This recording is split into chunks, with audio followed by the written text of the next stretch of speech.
মই শ্ৰীমতী অজন্তা নেওগ ঈশ্বৰ নামত শপত লওঁ যে বিধিৰ দ্বাৰা স্থাপিত ভাৰতৰ সংবিধানৰ প্ৰতি মই প্ৰকৃত বিশ্বাস আৰু আনুগত্য পোষণ কৰিম। মই ভাৰতৰ সাৰ্বভৌমত্ব আৰু অখণ্ডতা অক্ষুণ্ণ ৰাখিম। মই অসমৰ এগৰাকী মন্ত্ৰী হিচাপে মোৰ কৰ্তব্য বিশ্বস্ততাৰে আৰু শুদ্ধ অন্তঃকৰণেৰে সম্পাদন কৰিম আৰু মই ভয় বা পক্ষপাত অনুৰাগ বা বিদ্বেষ নোহোৱাকৈ সংবিধান আৰু আইন অনুসাৰে সকলো শ্ৰেণীৰ লোকৰ প্ৰতি ন্যায় আচৰণ কৰিম। মই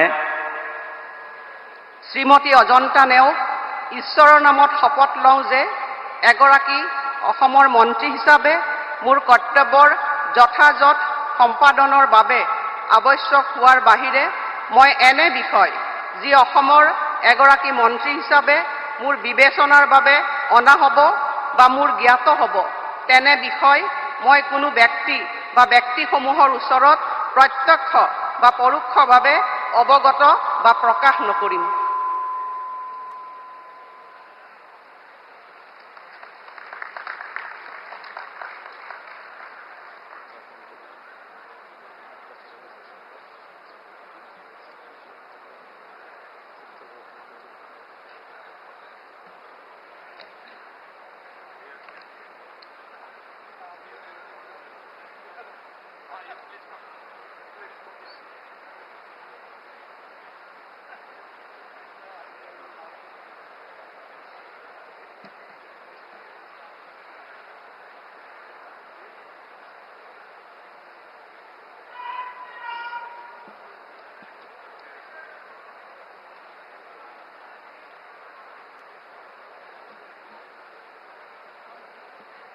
बहुत बहुत बधाई, बहुत शुभकामनाएं, बहुत बहुत